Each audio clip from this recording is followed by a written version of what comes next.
Hello, traders. It's 8:01 a.m. Chicago time on Tuesday, the 9th of April, 2019.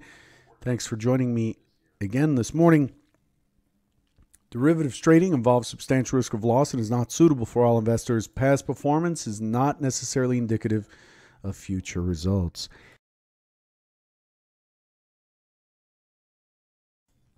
Slight risk off this morning, seeing that the DAX is the laggard this morning, down 59 basis points, 71 points in the DAX. The Euro Stoxx down 0.33%, followed by the Dow, the Russell, the NQ, and then the S&P. The S&P is down 8 points. Risk off again. The leader this morning is, the VIX is up a little bit, and gold is up $8, trading at 1309.90 on OK volume. So the allocation is clearly to risk, to safety this morning, but nothing tremendous.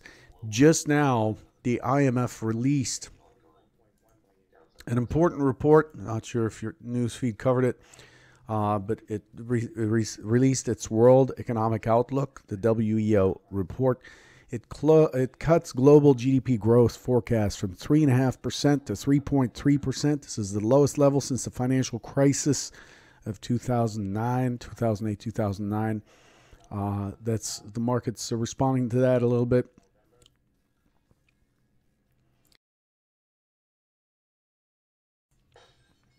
So that's where we are.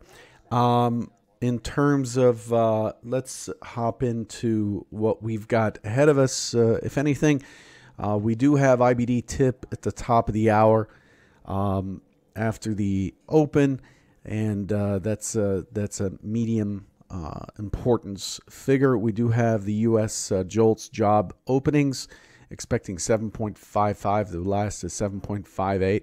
A lot of open jobs out there. And then we get API crude oil stocks after the close at 4:30 Eastern, 3:30 Central. We get Fed's Clarita at 5:45. There is an EU-China summit, and there's a European Council meeting today. I don't have the times for those. But bottom line, today the calendar looks pretty clear. The market is likely to trade under its own power. So let's hop into review. Review brought to you by. So the review session, yesterday I was looking for, I'll show you this in a bit, but the way the overnight session was configured, it looked like we are likely to push lower. So I was looking for at least an attempt higher. Generally, it is better for sellers if the deck is cleared of buyers, right? So the ideal situation for a seller, and flip this for buyers. The ideal situation for sellers is that you test up and then you prove that at that period of time there isn't a strong interest in buying. So you test up some key area and then you fail. Now you're a really confident seller. And that's really what I was looking for yesterday. I wasn't projecting my expectations on the market or anything, but that would have been the ideal situation. So I was looking for it to pop up into the prior point of control, 28.94.25. But overall, I was looking for a push down below the prior day's low for yesterday. We got that, but we didn't get a pop higher until the close. What we ran yesterday basically was scenario 2. We didn't hit the targets up top, but just remember what scenario 2 looks like.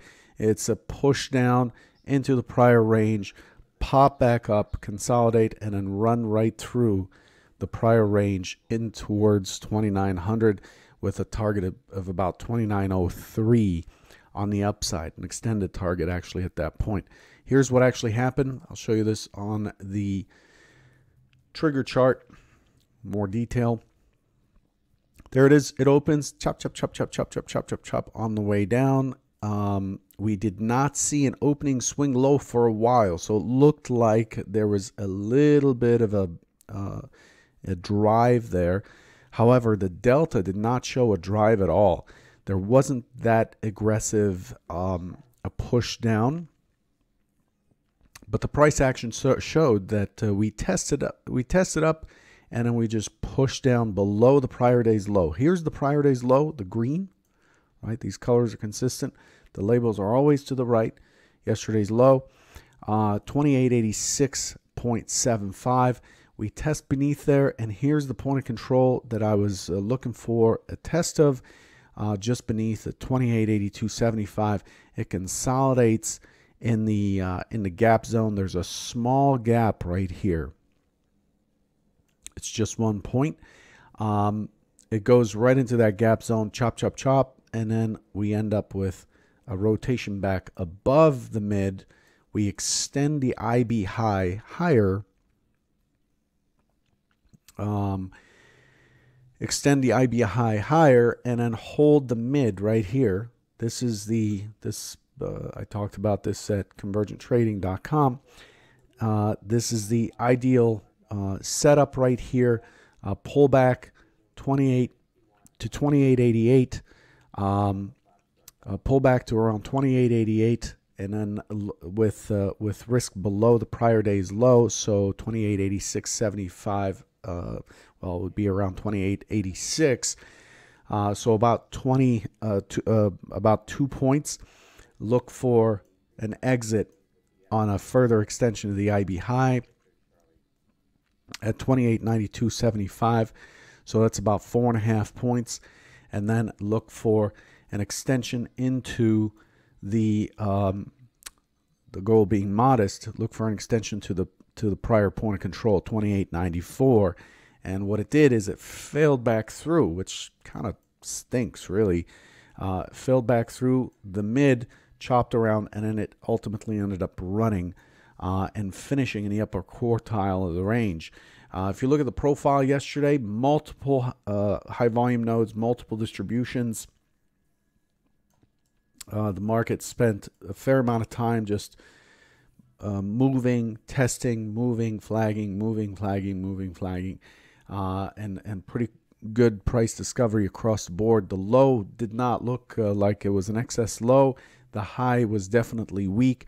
The expectation in the overnight is that we're likely to take out this kind of a triple top high at 99.75 and 99.50 to test the 2900. There was a fair amount of liquidity overnight at the 2900, but this kind of configuration here, where we're finishing near the top of the range with a sort of a flag like this high volume node, the point of control did not get moved to the upper end of the upper end of the range, which would give us a little more a bigger punch, so to speak, more energy. Remember, price indicates a direction. Volume is energy, right? How much into price are we going? This is why volume profiling is just, to me, volume profiling provides a much more robust or complete picture. And that's the bottom line, is all we have to work off of is price and volume anyway. But to represent it at each price, how much interest was there at each price, to me, that's golden. Well, it's been golden for some time now. And so golden doesn't mean it's, you just get in there and print money. It just means that it just provides a much more, it's like going from a monochromatic TV to a 4K UHD type of situation. To me, it just provides a lot more color in terms of what's going on in the auction itself. Anyway, so I was looking for a test into and above the 2900. I expected a pop through the 2900, except that, I'll show you this, except that this liquidity here was just solid, man. this liquidity was just not going anywhere at 2,900. Big offer, been sitting there a while. Even when I scroll back into yesterday's range, there I'm going back into yesterday's range. This is about 6:45 a.m. yesterday, Chicago time, so about 24 hours ago or 26 hours ago. And you could see that offer was just there all along. The brighter the scale here, the bigger the offer, right? The brightest price is the biggest offer, and the brightest price below is the biggest bid. And so when we look at this, it pushed up into it, nibbled a little bit, and there was a little bit of a collision, and then it just fell right off on the first test. There was just not enough in the overnight session to really challenge it at all. So we've moved away. But, back to review. But, to me, it's looking to the downside. Here's something I want to, so that's a review of yesterday. Did look for a higher high in the overnight session, which we got, but, one tick. So if you look at yesterday, I want you to look at this profile right here. This was yesterday's Globex session, the yesterday overnight my time. And I covered yesterday, what this profile was saying, how it was configured, how the Europeans came in right here, and it's been chopped. It's below the mid. It's holding below the mid. The point of control is below the mid. It's been tangled up in VWAP, and it looks like a B-shaped profile, and the expectations for lower. And that's what we got. We got lower. So here's the day session, right? The first bar of the day session. This is a 15-minute chart, and it just confirms that. It comes in and it sells right off. There's just a lot. If it's like how water flows. Water finds the easiest path, and that's really what I'm looking for when I'm searching for context and what might support the move. I'm thinking in terms of the market's lazy. The market is really lazy. We as human beings want to make the minimum amount of effort for the maximum benefit, and the markets are made out of a combination of opinions from human beings. And so, yes, algos are in there. Yes, algos are executing, and it's 85% of the volume, blah, blah, blah, blah, blah. But that's because algos, a deciding algo versus an executing algo are treated the same, and that statistic is the same.